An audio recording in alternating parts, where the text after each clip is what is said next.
टेनचा science 1चा carbon and carbon compound हा lesson.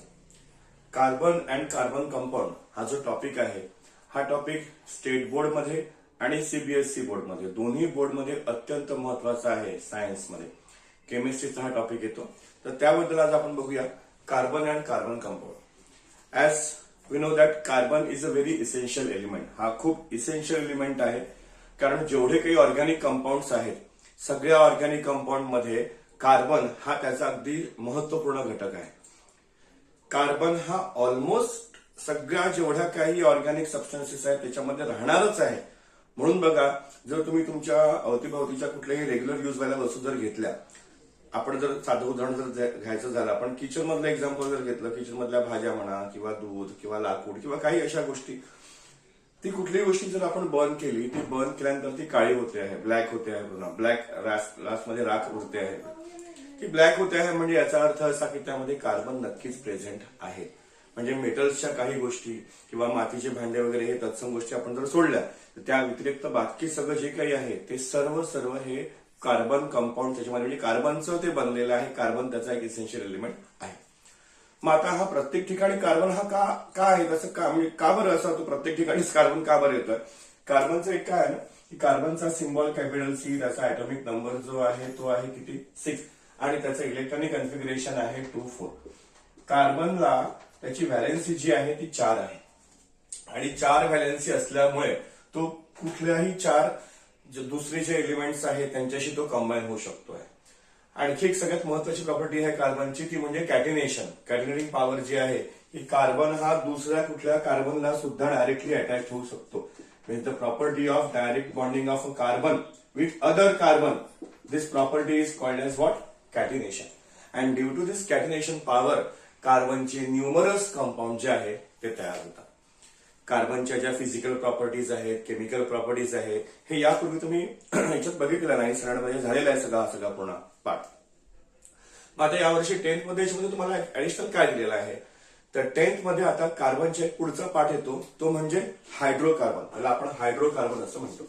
आता हायड्रोकार्बन त्याच्या नावातच ऍक्च्युअली सगळं काही आलं की हायड्रो म्हणजे हायड्रोजनचा हायड्रो आणि कार्बनचा पूर्ण कार्बन हा घेतला की तो बनला हायड्रोकार्बन. म्हणजे असे ऑर्गॅनिक कंपाऊंड ज्यामध्ये कार्बन आणि हायड्रोजन प्रेझेंट आहेत त्यांना आपण म्हणतो हायड्रोकार्बन.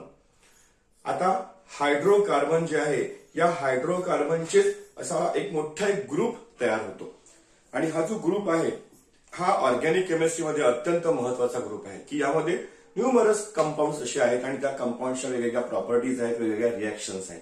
पुढे जाऊन 11-12 मध्ये तुम्हाला याबद्दल खूप डीप स्टडी करायचा आहे. मग आता याच्यामध्ये हायड्रोकार्बनला सगळ्यात पहिले 2 महत्वाचे जे त्याचे पार्ट येतात ते म्हणजे एक असतो सॅच्युरेटेड हायड्रोकार्बन आणि दुसरा जो असतो तो असतो अनसॅच्युरेटेड हायड्रोकार्बन. आता सॅच्युरेटेड म्हणजे काय आणि अनसॅच्युरेटेड म्हणजे काय?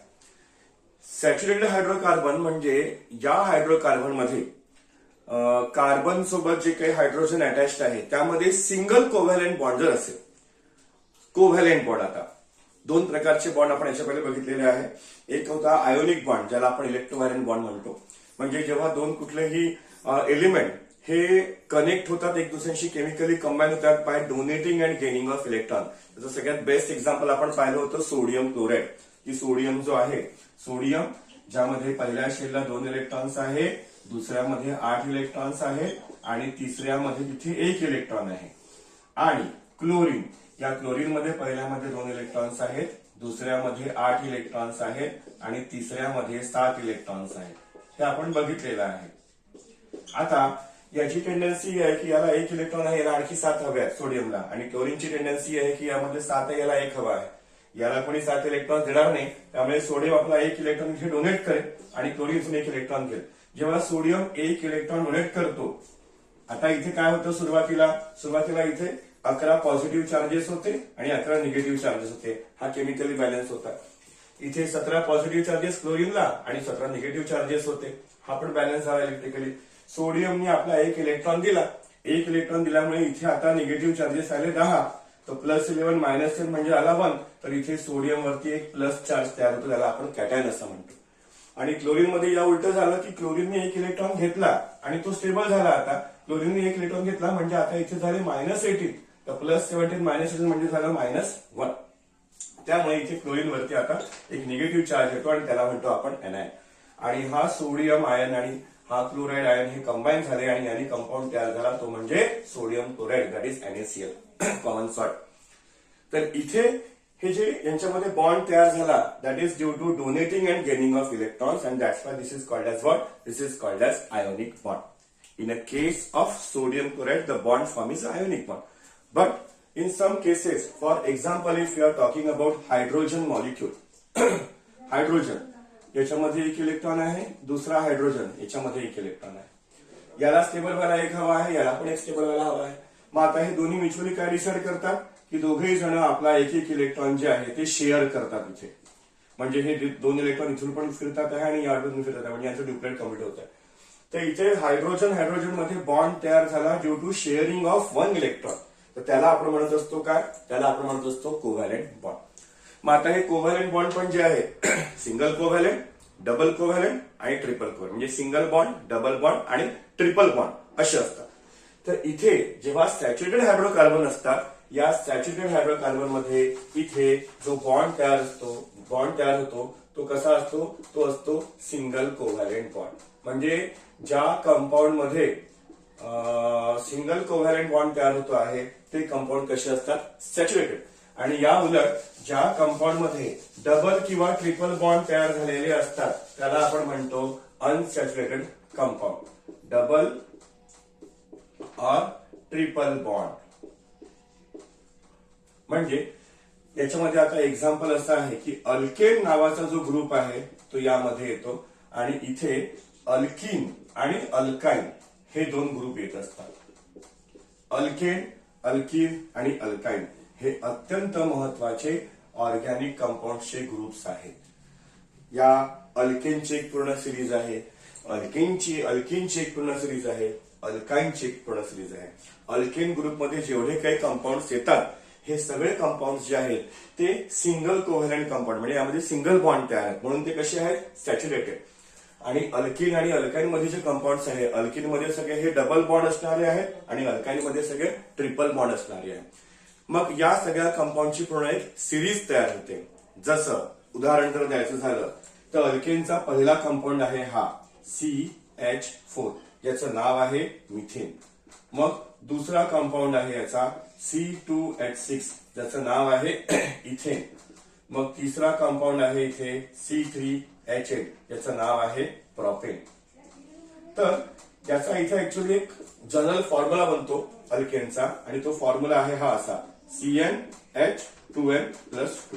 आपण एन मध्ये इथे 1, 2, 3 हे कन्सिक्युटिव्ह टाकत गेलो की तुम्हाला हे सगळे कंपाऊंड मिळतात. Methane, ethane, propane, butane, pentane, hexane, septane असे भरपूर सारे तुम्हाला कंपाऊंड त्यामध्ये मिळतात. अल्किन मध्ये पण अल्किनचा जनरल फॉर्म्युला हा असा आहे CnH2n आणि अल्काइनचा जनरल फॉर्म्युला आहे CnH2n-2. अल्किनचा जो पहिला एलिमेंट आहे इथे जर तुम्ही एन ची व्हॅल्यू 1 टाकली तर C1 आणि H2, तर CH2 असा ग्रुप, असा कुठला कंपाऊंड हा केमिकली स्टेबल कंपाऊंड फॉर्म होणार नाही. त्यामुळे अल्किन ग्रुपची सुरुवात जी आहे ना ती C2H4 म्हणजे इथिन पासून होते. मग इथिन, प्रोपिन, ब्युटीन, पेंटीन, म्हणजे अल्किन मध्ये लास्ट मध्ये ANE लागतं आणि अल्किन मध्ये लास्ट मध्ये ENE लागतं. तसंच अल्काइन मध्ये पण पहिला जो एलिमेंट आहे that is CH2, CH triple bond CH, याला पण लिहिताना आपण CH2 डबल बॉन्ड CH2 असं लिहितो. हा आहे इथिन आणि हा आहे इथाइन. इथे ट्रिपल बॉन्ड आणि इथे डबल बॉन्ड. अशा प्रकारचे हे जे कंपाऊंड्स आहेत organic compounds, alkane, alkene and alkyne. याशिवाय या लेसन मध्ये यापेक्षाही बऱ्यापैकी आणखी काही गोष्टी तुम्हाला दिलेल्या आहेत ज्या अत्यंत महत्वाच्या आहेत पुढच्या दृष्टीने. कारण जे आपण छोटे छोटे नावं इथे बघतो आहेत पुढे जाऊन 11वीला आणि 12वीला हे सगळे मोठे मोठे लेसन्स आहेत. की त्या लेसन्समध्ये ते कंपाऊंड कसे तयार होतात आहे, त्यांच्या फिजिकल प्रॉपर्टीज काय आहे, त्यांच्या केमिकल प्रॉपर्टीज काय, केमिकल रिॲक्शन ते त्यांचं अप्लिकेशन कसं होतं, काही काही युजेस म्हणजे काही काही मॅन्युफॅक्चरिंग प्रोडक्ट जे तयार होतात त्याच्यापासून की जे कसं काय ते युज केलं जातं, ह्या सर्व गोष्टी ज्या आहे त्या पुढे शिकण्यासाठी तुम्हाला हा जो बेस आहे ऑर्गॅनिक कंपाऊंडचा, ऑर्गॅनिक केमिस्ट्रीचा, तो अत्यंत महत्वाचा आहे.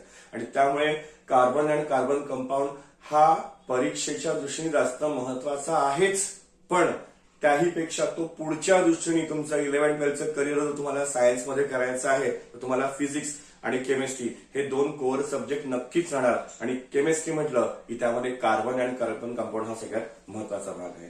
त्यामुळे आपण पुढच्या व्हिडिओजमध्ये याच्यामध्ये डिटेल्स आणखी काय काय दिलेले आहे हे आपण नक्की बघणार आहे. थँक्यू.